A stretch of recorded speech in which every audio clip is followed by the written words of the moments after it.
So there's some good news and there's some bad news when it comes to the box office so far this year for Hollywood. The good news is that while 2017 was a financial disappointment, you could argue amongst yourselves how it fared creatively. This year, the money is pouring in. But the bad news is, and I'm sure some of you can guess this already, my thumbnail might have given it away, but 60% of the summer box office belongs to Disney, and 36% of the entire years to date. And then second place goes to, oh, it's just hilarious, especially for those of us not working at the other studios, Fox gets it at 12%. How did the Department of Justice so easily approve this acquisition? Well, let's not forget that Bob Iger's thinking of running for president, and it would seem from this alone that he already has deep political connections. But to be fair to Bob, he might have told his friends in the government, hey, once I acquire the entertainment aspects of Fox, I would never make movies like Maze Runner 3, Red Sparrow, Love, Simon, or Isle of Dogs. So I'll still probably have the same percentage of the box office, because remember, the Fox acquisition is really about putting Marvel back together, getting franchises like Avatar, and of course the digital space with that Hulu, giving them the controlling ownership of Hulu, and you know, the ability to just put out even more content, largely for the digital space that Disney is looking to dominate like it does everything else. Although I have to say, further in Bob's defense, you might be like, that's horrible that you wouldn't make those movies, Bob. Is it? Is it horrible? Is that really Fox's slate so far? And while the rest of the year is looking a little bit stronger for the studio, you can see why the Murdochs want out of this business, right? I mean, it's not for the faint of heart, but you should be trying a little harder too. It's crazy. All right, so let's go to the domestic, and then we're going to look at the worldwide. So domestically, so far, again, this is the halfway mark for the year, and there are, of course, huge movies coming out, particularly around the holidays. Now, of course, Disney has not only has the most films in the top 10, but the top 3. I guess it's something of a victory for the other studios that Disney has less than half of the top 10, but they still have 4, and again, the top 3. And those 2 Marvel flicks are not only the top for the year domestically, but 2 of the top all-time domestic performers. Wow! I mean, it's not like Disney's not earning this stuff, and it's not like the other, it's a combination of Disney being so far out in front, and then the other studios, well, for the most part, not putting up enough of a fight, but when they do, they get undercut by so many people. We're going to talk about Jurassic World too. All right, so then pretty much all of Fox's business is wrapped up in Deadpool, so he's safe when Bob Iger snaps his fingers, right? And then Jurassic World 2 is racing up that chart. And again, this is domestic. It's not even been out for 2 full weeks yet domestically. Well, wait till you see the worldwide numbers. It's so exciting.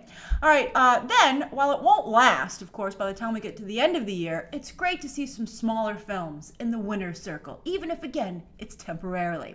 A Quiet Place could tough it out, and no matter what happens, this is a film that cost just $17 million to make, yet pulled in 186 domestically. That's the domestic number. It's, you look at it, you think, oh, okay, that's the worldwide. No, it's just domestic.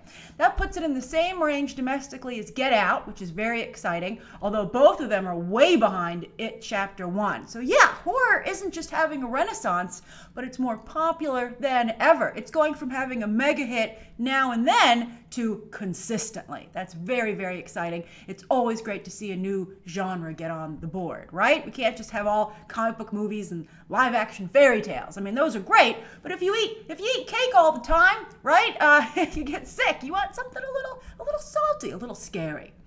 Although, of course, Disney's dominance is scary for everyone else. But, in the multiplex. Then there's Peter Rabbit on the list. Isn't that great? That's a great win for Sony, keeping their new momentum going after a phoenix-like 2017. That's right, they were in the ashes. When they saw the end of Infinity War, Sony was like, it's just that used to be every year for us. But speaking of Sony's past, the only franchises they really had were Spidey and Bond to consistently get them on the board. And even, like, for instance, The Amazing Spider-Man 2 couldn't get them on the board when that film came out, at least domestically. But now they've got Jumanji, officially set to challenge Star Wars yet again in 2019. and this fuzzy little guy. And Peter Rabbit was a good movie. I'm telling you, it was good. It made my top, well, it's not going to stay on there, I'm sure, because it's at number 10. But that and Paddington are tied for number 10 on my top 10 list of the years of movies for this year so far. It's a good movie, and you can see that's reflected in the box office. So if you haven't seen Peter Rabbit, you might want to check it out.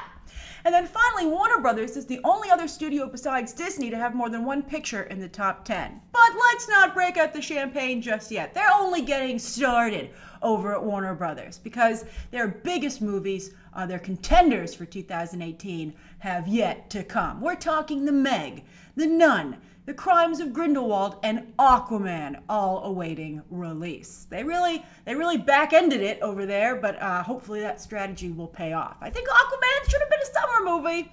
I hope we're not saying that in a sad, shaking our head sort of way when the end of the year comes around. Why put Crimes of Grindelwald and Aquaman back to back? It makes no sense. All right, so let's head over to the high roller table, aka the worldwide box office. Marvel has a 1-2 punch here as well, this time not only getting another $1 Billion Club entry, but for a solo film. That's very exciting, although I do like to say it's Black Panther and Friends. He has an amazing supporting cast. I agree with many of you that a Wakanda streaming series could be a very good idea. Also, by the way, on a side note, today is the 30th anniversary of Coming to America. And when they were first doing Black Panther, I was like, oh, they should do it like Coming to America. And a whole bunch of some of you in comments and social media were all upset about it. We're like, that's ridiculous, Grace. And they did do it, and it worked out. So my Coming to America and Roots comparisons were spot on. So I would expect you to remember that. Okay, so anyway, and you know, with Infinity War, they got their first $2 Billion Club entry, one of only 4. That's the new elite club, the $2 Billion Club, and Marvel's in it. Oh, how exciting. But look at Jurassic World 2 go. Run, Dino, run! Almost at $800 million worldwide, with a whopping 76% of its box office from overseas, but it just got started domestically, to be fair. It is guaranteed to join the $1 Billion Club once again for this franchise. We'll see how high it gets on the all-time list.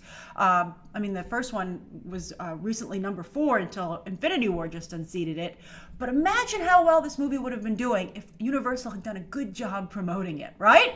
Or if for some reason fans and critics and the media weren't rooting against this movie too. I mean, come on, Marvelites. I understand you being upset and competing with the DCEU because, you know, it's like, you know, your competitor, it's in the same space. But are you really going to hate every other franchise? Come on. That's unsportsmanlike. You know, it's like, are Marvel's victories really sweeter if you trash the competition? It's already won. Why can't we have Jurassic World 2 right behind it in a fun, exciting way? All right, so Deadpool 2 isn't going to match its predecessor, but it came awfully close, once again ensuring the Merc with a Mouth's future at a place where nobody has a mouth, in or out of the castle walls. I do wonder how Ryan Reynolds will get along there. He's proven to be pretty politically adept so far, but it's going to be a very different ballgame when he becomes a Disney employee. Then, fittingly, Ready Player One is bunched together with 2 other films from China, as Ready Player One wouldn't be anywhere close to number 5 without the massive support of Chinese audiences. But The Incredibles 2 is already in China and not getting anywhere near that kind of support. China's putting all their money into Jurassic World 2. So the Disney Pixar flick will have to rely on the UK, Japan, and South Korea to push it into the $1 Billion Club, which had seemed like a sure thing. However, Jurassic World 2, again, is proving to be tougher competition than expected, and there is some friendly fire on the horizon as well. They're both family superhero movies. Why group them together? Why? Oh my God. What if Incredibles 2 doesn't join the $1 Billion Club? That would be incredible, and not in a good way. All right, they're like, wow, finally, you know, that play on words, you know, came back at us in a negative way. All right, then finally, Rampage and 50 Shades Freed can enjoy their brief time in the spotlight, as neither one is going to last on this list with the upcoming films from Disney and Warner Brothers alone. So can any other studio hope to stop Disney dominance, especially after the Fox acquisition? And why is everyone playing along with it? I'm not saying we should attack Disney or try and tear Disney down, but from fans to critics to the media to even the government, they seem to view not only Disney as their friend, but everybody else as the enemy. I mean, granted, Disney again has a great slate this year. They have earned all their rewards. I love the movies they've put out, but we should also be cheering on the other studios as they're delivering some great entries as well. I know they're messing up a lot, but they're trying to get better, and it's never going to happen if, we don't, I think they're going to, as anyone would, if, well, they should have, come on, they're making millions of dollars. They should have the guts to forge ahead no matter what. But still, I mean, when they earn the encouragement and the good job, it should be given to them. All right, so again, I'm excited to hear your thoughts down below. This is a particularly punchy episode of Movie Math. So I'm expecting a punchy comment section down below. I'm sure some of you Marvel fans are going to be extra salty. They're like, you want your salt, Grace? I'll give you some salt. And again, so I look forward to continuing the conversation down below. And of course, as always, you can check out some more videos, including, again, my top 10 list for the year so far right now.